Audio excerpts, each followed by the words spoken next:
Ako po si Dr. Benigno Manlapas, isang doktor na may espesyal na pagmamalasakit sa ating mga nakatatanda. Alam niyo po ba na ang paggising para umihi ng 2 o 3 beses sa gabi ay hindi lamang dahil sa edad, kundi madalas ay dahil sa isang pagkakamali na ating nagagawa bago matulog? Maraming senyor ang tahimik na tinatanggap ito bilang normal na bahagi ng pagtanda paglampas ng isintu, pero sa loob-loob nila, sila ay pagod na. Pagod sa putol-putol na tulog, pagod sa paglalakad sa dilim, pagod sa mga umaga na mabigat ang pakiramdam sa halip na maginhawa. Ngunit ngayon, ibabahagi ko po sa inyo ang isang simpleng kutsara, isang maliit na halo na gawa sa bahay na ginagamit ngayon ng maraming senyor sa Pilipinas upang makatulog ng mahimbing sa buong gabi. Kung ang inyong mga gabi ay nagugulo dahil sa madalas na paghihi, ang isang kutsarang ito bago matulog ay maaaring dahan-dahang magbago ng lahat. Bago po tayo magsimula, nais ko sanang malaman kung saan ninyo pinapanood ang video na ito at anong oras na po diyan. Pakishare naman sa comments sa ibaba. Kahit isang maliit na sandali mula sa inyong araw ay malaking bagay na po para sa akin. At kung makita ninyong nakakatulong ang video na ito, huwag po sanang kalimutang mag-subscribe para hindi ninyo malampasan ang mga ganitong gabay. Maraming nakatatanda sa Pilipinas ang tahimik na tinatanggap ang paghihi sa gabi bilang natural na bahagi ng pagtanda. Iniisip na ganito na talaga kapag lampas 60. Ngunit ang katotohanan po ay mas simple at mas puno ng pag-asa. Ganito po iyon, habang tayo ay nagkakaedad, ang ating mga bato o kidneys ay nagsisimulang bumagal sa gabi. Ang kanilang kakayahang i-concentrate ang ihi ay nababawasan na nangangahulugang mas mabilis mapuno ang pantog kaysa dati. Kasabay nito, ang hormone na tinatawag na vasopressin na nagsasabi sa mga bato na magdahan-dahan sa gabi ay bumababa rin pagkatapos ng edad na 16. Kaya kahit na pareho lang ang dami ng tubig na ininom ninyo, mas marami ng ihi ang ginagawa ng inyong katawan sa gabi kaysa sa araw. Ang maliit na pagbabagong ito sa balanse ng hormone ang isa sa mga tahimik na dahilan kung bakit madaling maistorbo ang tulog. Pero hindi lang iyan ang pagbabago. Ang pantog mismo ay nagiging mas sensitibo habang tumatanda. Kahit kaunting ihi lang, marahil mga 100 hanggang 150 ml lang, ay sapat na para maramdaman ninyo ang pagnanais na gumising. Hayaan ninyong ikuwento ko sa inyo si Mang Ramon, isang retiradong guro mula sa Maynila, na ngayon ay 71 taong gulang na. Sabi niya sa akin, "Dok, dati po ay parang mantika akong matulog, pero ngayon 3 beses akong nagigising bago sumikat ang araw." Noong una, sinisi niya ang katandaan, tapos ang malamig na panahon, at pati na ang kanyang tsaa sa gabi. Ngunit nang ipaliwanag namin kung paano nagiging mas alerto ang mga nerve ng pantog pagkatapos ng siksit, sa wakas ay naunawaan niya na ang katawan ay humihingi lamang ng bagong ritmo. Ang pag-unawa po sa dahilan sa likod ng problema ay ang unang hakbang tungo sa pagbabago. At para sa maraming nakatatanda tulad ni Mang Ramon, ang pag-unawang iyon ay nagdudulot hindi lang ng kaalaman, kundi ng kapayapaan ng isip at simula ng mas mahimbing na pagtulog. Para sa maraming nakatatanda sa ating bansa, ang paggising ng 2 o 3 beses bawat gabi ay naging bahagi na ng buhay.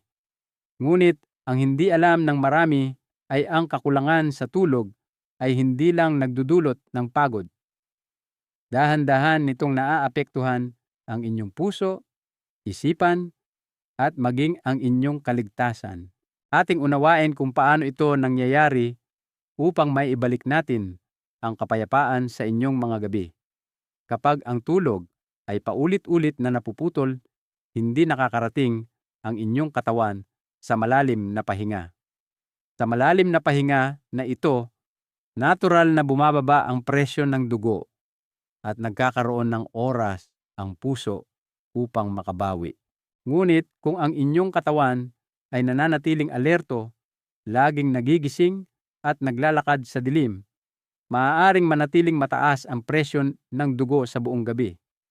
Sa paglipas ng panahon, ang nakatagong presyon na ito ay maaaring tahimik na magpataas ng panganib ng atake sa puso at stroke sa mga senior. Mahalaga rin po ang papel ng tulog sa memorya at linaw ng isip. Sa walang patid na pagtulog, tahimik na nililinis ng utak ang mga duming protina tulad ng amyloid na maaaring maipon at magdulot ng demensya. Kapag gabi-gabing naiistorbo ang tulog, napuputol ang proseso ng paglilinis na ito. Ang resulta ay pagiging makakalimutin, pagkalito, at hirap sa pag-concentrate. Lahat ng ito ay karaniwang napagkakamalang simpleng pagtanda lang. Ngunit sa katotohanan, madalas ay epekto lang ito ng kulang sa tulog at nariyan din po ang panganib ng pagkahulog sa gabi.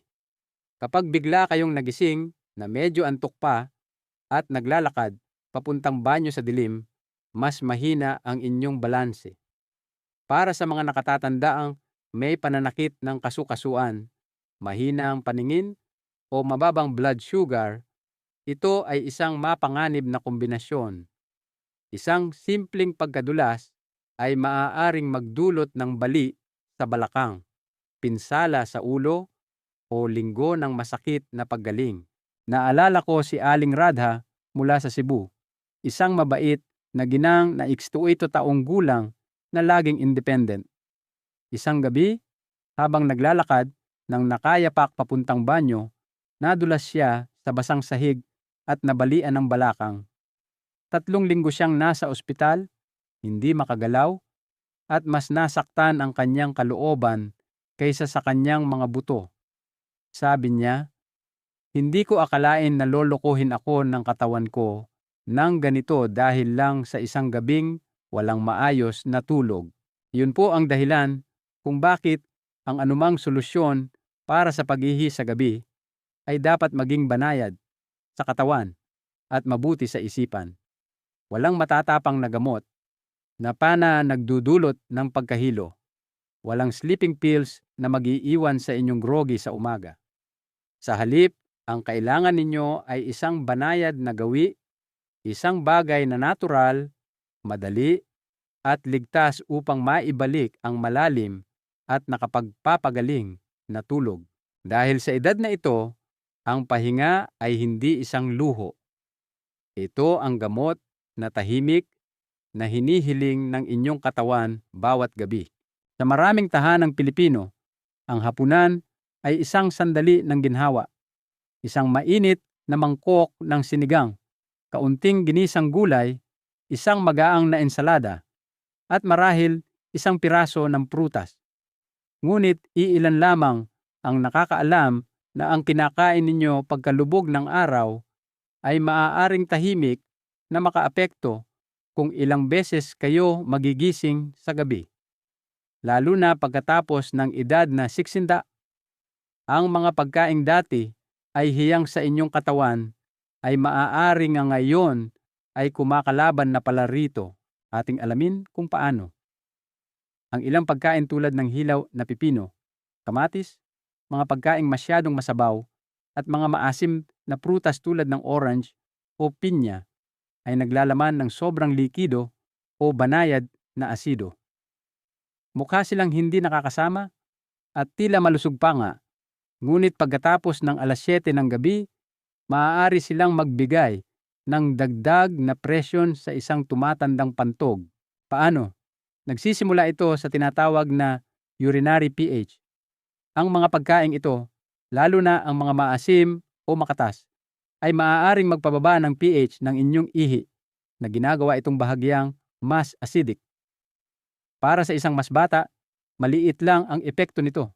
Ngunit para sa mga nakatatanda na ang lining ng pantog ay naging mas sensitibo, ang acidic na ihi ay maaaring magsilbing isang banayad na iritant. Ang iritasyong ito ay nagpapadala ng maling senyales sa utak na nagsasabing oras na para umihi kahit hindi pa puno ang pantog. Ikwento ko sa inyo si Tita Maya mula sa Davao, edad 69. Gabi-gabi, kumakain siya ng isang mangkok ng sopas na kamatis at tinatapos ang kanyang pagkain ng isang hiwa ng pinya. Naniniwala siyang nakakatulong ito sa kanyang panunaw. Ngunit gabi-gabi, nagigising siya ng 1:00 ng madaling araw at muli ng 4:00, hindi mapakali at pagod. Matapos niyang malaman ang epekto ng mga pagkaing ito, isang maliit na pagbabago lang ang ginawa niya.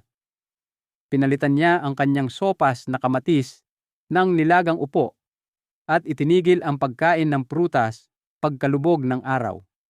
Sa halip, sinimulan niyang inumin ang isang natural na kutsarang lunas, isang bagay na ibabahagi ko sa inyo maya-maya lang.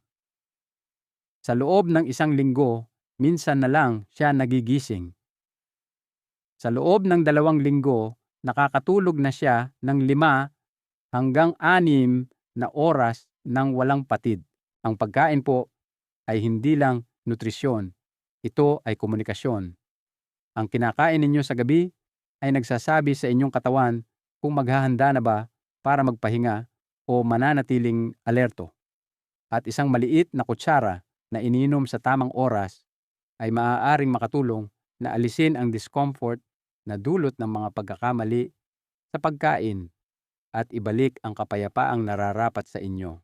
Dahil sa edad na ito, ang pinakamahalaga ay hindi ang kumain ng marami, kundi ang kumain ng matalino na naaayon sa ritmo ng inyong katawan. Sa isang tahimik na tahanan sa Laguna, si Mang Sharma, 72 taong gulang, ay dating nakaupo sa kanyang beranda at nag-iisip kung makakatulog pa ba siya ng buong gabi.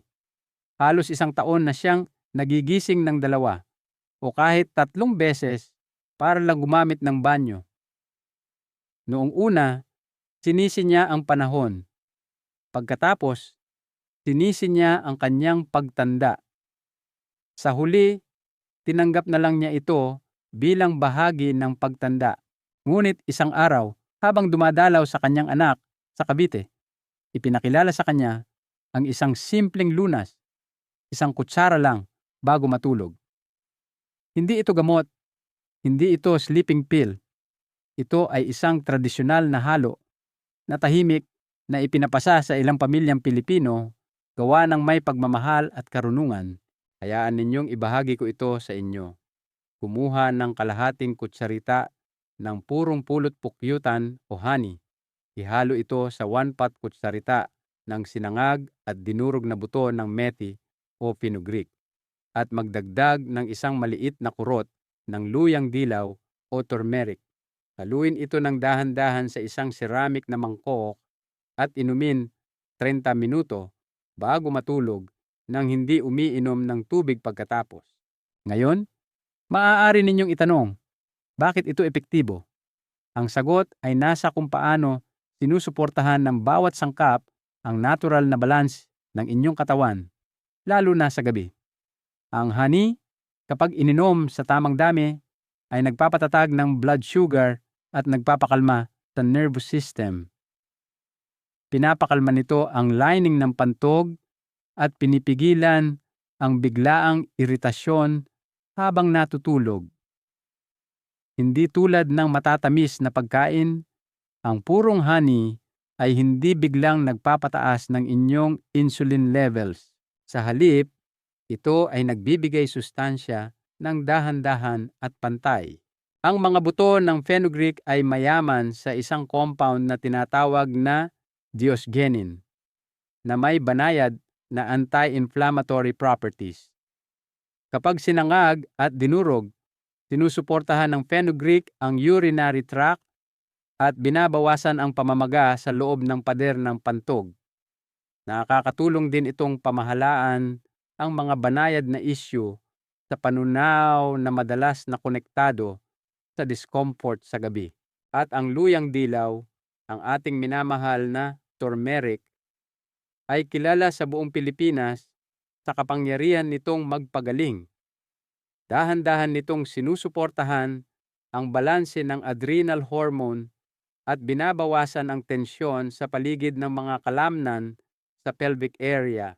Matapos inumin ang kutsarang ito sa loob lamang ng 14 na araw, may napansin si Mang Sharma, nakahanga-hanga. Minsan na lang siya nagigising sa halip na 3 beses. Napangiti ang kanyang asawa at sinabing hindi na siya humihilik dahil sa frustrasyon. Ngayon, natutulog na raw siya na parang apo nilang pagod sa kakalaro ng basketball. Nakikita niyo po, mahal kong senior, ang kapangyarihan ay wala lang sa kutsara. Ang kapangyarihan ay nasa pagpili ng isang bagay na natural, isang bagay na mabait sa inyong katawan, isang bagay na sumusuporta sa halip na sumusupil. Sa yugtong ito ng buhay, hindi natin kailangan ng mas matatapang na gamot. Kailangan natin ng mas matatalinong gawi. At ang isang kutsarang ito na ininom ng may kamalayan at pag-iingat ay maaaring ang pinakamalambot at pinakasimpleng simula. Ngayong alam na ninyo ang bisa ng banayad na lunas na ito, pag-usapan naman natin kung paano ito ihanda ng tama sa paraang Pilipino. Ang ganda ng gawi na ito ay hindi ito nangangailangan ng mamahaling makina, mga bihirang sangkap o komplikadong mga tagubilin. Ilang simpleng gamit lang mula sa inyong sariling kusina at ilang minuto ng tahimik na pag-iingat bago matulog. Kumuha ng isang maliit na ceramic o clay na mangkok. Gumamit ng kutsarang bakal, hindi plastic, upang sukatin ang inyong mga sangkap at maghanda ng isang maliit na garapong salamin na hindi pinapasok ng hangin para paglagyan ng inyong pinaghalong pulbos kung gusto ninyong maghanda ng maaga. Simulan sa pagsangag ng inyong mga buto ng fenugreek sa isang tuyong kawali sa loob lamang ng 2 o 3 minuto hanggang sa maglabas ito ng banayad na aroma at maging light brown. Hayaan itong lumamig at pagkatapos ay durugin ito hanggang maging pinong pulbos gamit ang inyong blender o isang almires kung mas gusto ninyo ang tradisyonal na paraan. Itabi ang pulbos na ito sa isang tuyong garapon.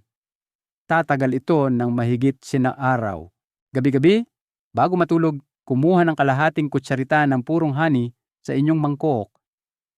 Idagdag ang 1.5 ng kutsarita ng sinangag na pulbos ng fenugreek at isang maliit na kurot ng luyang dilaw.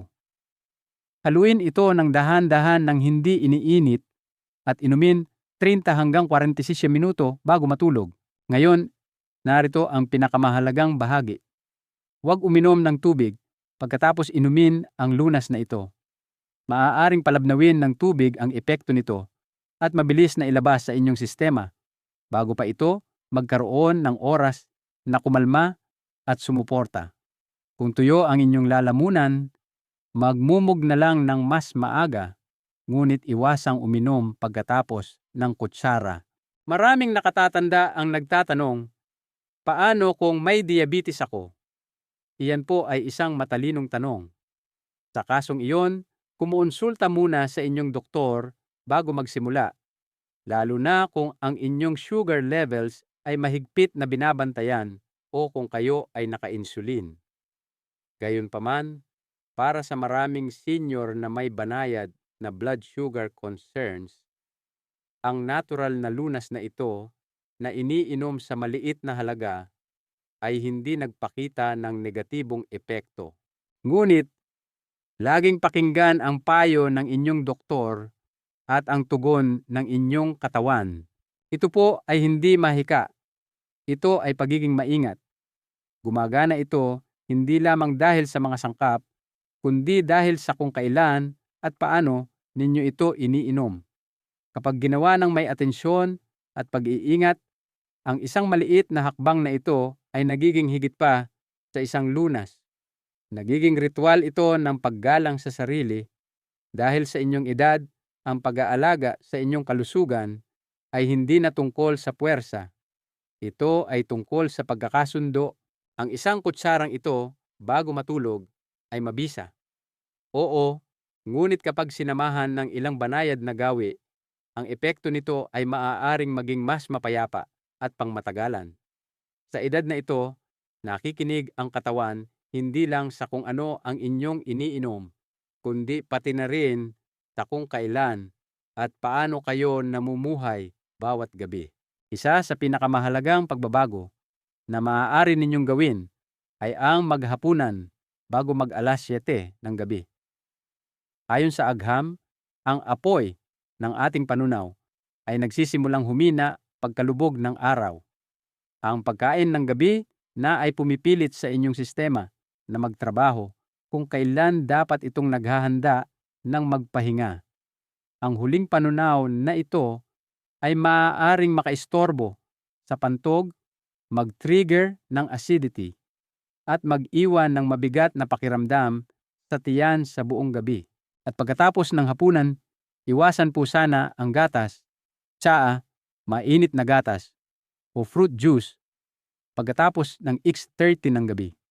Maraming nakatatanda ang nag-aakalang nakakaginhawa ang mga ito, ngunit madalas nilang dinadagdagan ang likido sa katawan, lalo na sa oras ng pagtulog.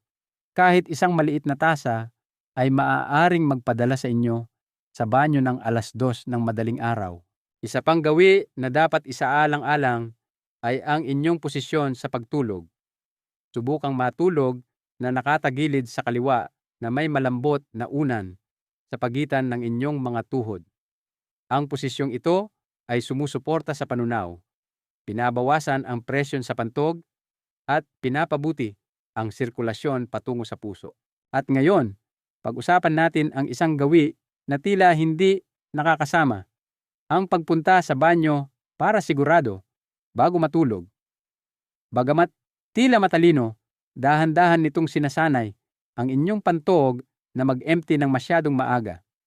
Sa paglipas ng panahon, nakakalimutan ng inyong katawan kung paano maghintay at ginigising kayo para sa kahit kaunting ihi lang. Sa halip, matutong magtiwala sa inyong tunay na nararamdaman. Hindi mahina ang inyong pantog. Kailangan lang itong sanayin muli. Ikwento ko sa inyo si Aling Cavita, isang byuda mula sa Bigan na 4 na beses nagigising gabi-gabi. 2 bagay lang ang binago niya.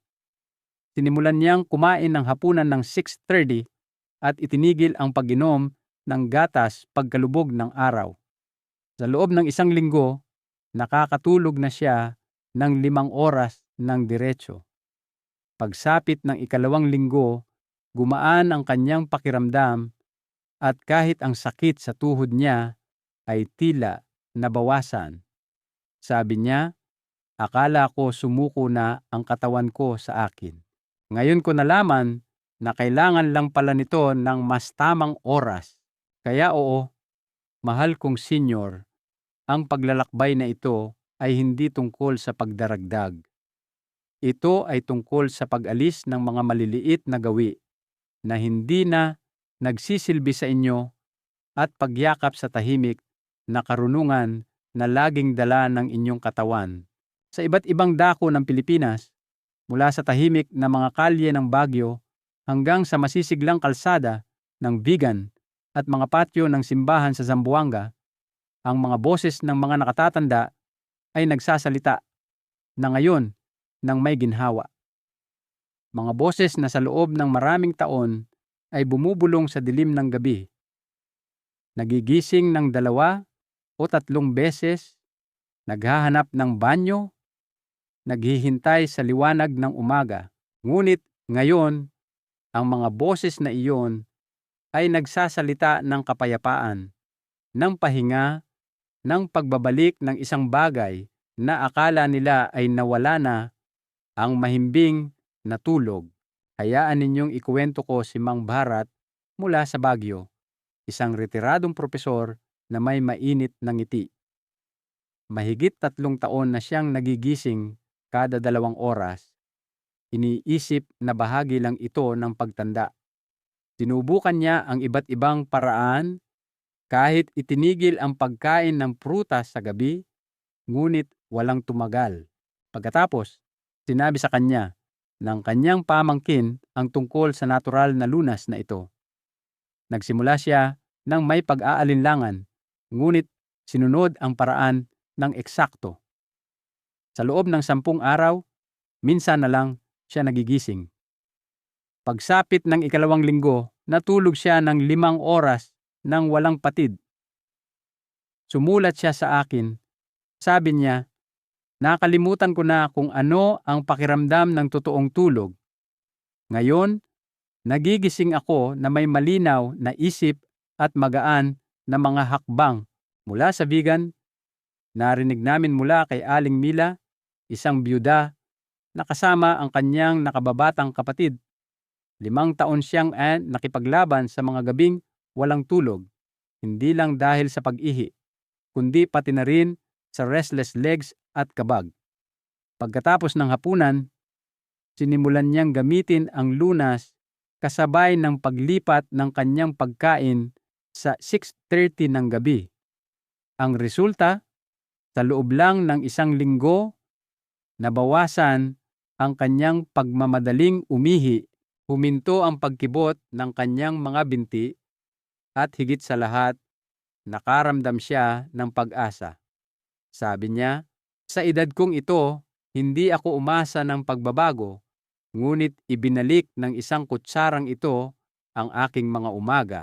At sa Zamboanga, ibinahagi ni Mang Iqbal, 7 taong gulang, ang kanyang karanasan. Siya ay may banayad na diabetes at ilang taon nang umiiwas sa honey. Ngunit matapos aprubahan ng kanyang doktor ang maliit na halaga, sinubukan niya ang halo. Hindi lang kumalma ang kanyang pantog, gumaan din ang pakiramdam ng kanyang tiyan. Ang kanyang boses sa telepono ay puno ng kagalakan. Hindi ito mahika, sabi niya. Ito ay balanse. Isang bagay na nakalimutan ko na. Nakikita niyo po, mahal na senyor, ang lunas na ito ay hindi lamang tungkol sa mga sangkap. Ito ay tungkol sa paniniwalang posible ang pagbabago. Kahit lampas 60, kahit lampas 70, kahit pagkatapos ng maraming taon ng paghihirap. Ang katawan ay nakikinig pa rin ng may kababaang loob sa alagang iniaalok ninyo rito. At minsan, ang pag-aalagang iyon ay nagsisimula hindi sa isang tableta, kundi sa 1 kutsara, 1 kwento, at kaunting tiwala. Kaya mahal kong senyor, marami tayong napag-usapan ngayong gabi at sana ay gumaan ng kaunti ang inyong pakiramdam. Naunawaan natin na ang pag-ihi sa gabi ay hindi lamang tungkol sa pagtanda. Nangyayari ito dahil bumabagal ang mga bato, nagiging mas sensitibo ang pantog, at ang mga hormone na kumukontrol sa pahinga sa gabi ay unti-unting humihina pagkatapos ng 6. Nakita natin kung paano ang maliit na istorbo na ito, kapag hindi pinag-uusapan, ay maaaring lumaki ng tahimik sa isang bagay na mas mabigat. Ang putol-putol na tulog ay nagnanakaw ng inyong lakas, inyong memorya, at minsan pati na ang inyong kumpiyansa na maglakad ng malaya sa sarili ninyong tahanan. Ngunit ang magandang balita ay ang paggaling ay hindi laging nangangailangan ng matapang na gamot. Minsan, nagsisimula ito sa 1 kutsara lamang, isang maliit na halo ng honey, sinangag na fenugreek, at luyang dilaw. Kapag ininom ng may pag-iingat 30 minuto bago matulog, sinasabi nito sa inyong katawan na magpahinga, hindi magmadali. Aral na mapupulot. Ang katawan natin, kahit sa ating pagtanda, ay may likas na kakayahang bumalik sa balanse. Hindi natin kailangan ng mga marahas na solusyon, kundi mga banayad na gawi na gumagalang sa natural na ritmo nito. Ang tunay na kalusugan ay hindi ang paglaban sa pagtanda, kundi ang pakikipagtulungan dito ng may karunungan at pagmamahal.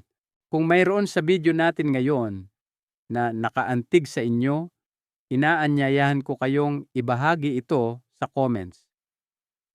O kung mas gusto ninyo ang katahimikan, i-type lamang ang salitang pag-asa dahil ang salitang iyon lamang ay maaaring maging ilaw sa puso ng ibang tao. At kung sa tingin ninyo ay makakatulong ang kaalamang ito sa inyong asawa, kapatid, kaibigan, o kapitbahay, mangyaring ibahagi ito sa kanila. Huwag nating hayaang huminto sa atin ang kaalamang ito. Hayaan natin itong maglakbay ng may kabaitan sa bawat senior na nangangailangan nito. At syempre, kung ang video na ito ay nagdulot sa inyo ng ginhawa, mangyaring mag-subscribe po kayo para bawat linggo ay makapaghahatid kami sa inyo ng mga bagong paraan upang maging mas malakas, mas kalmado, at mas konektado sa inyong sariling paglalakbay pangkalusugan. Naway maging tahimik ang inyong mga gabi, kalmado ang inyong pantog, at mapayapa ang inyong puso tulad noong kayo ay bata pa. Magkita-kita po tayong muli sa susunod na video. Hanggang sa muli, matulog ng mahimbing at manatiling malusog.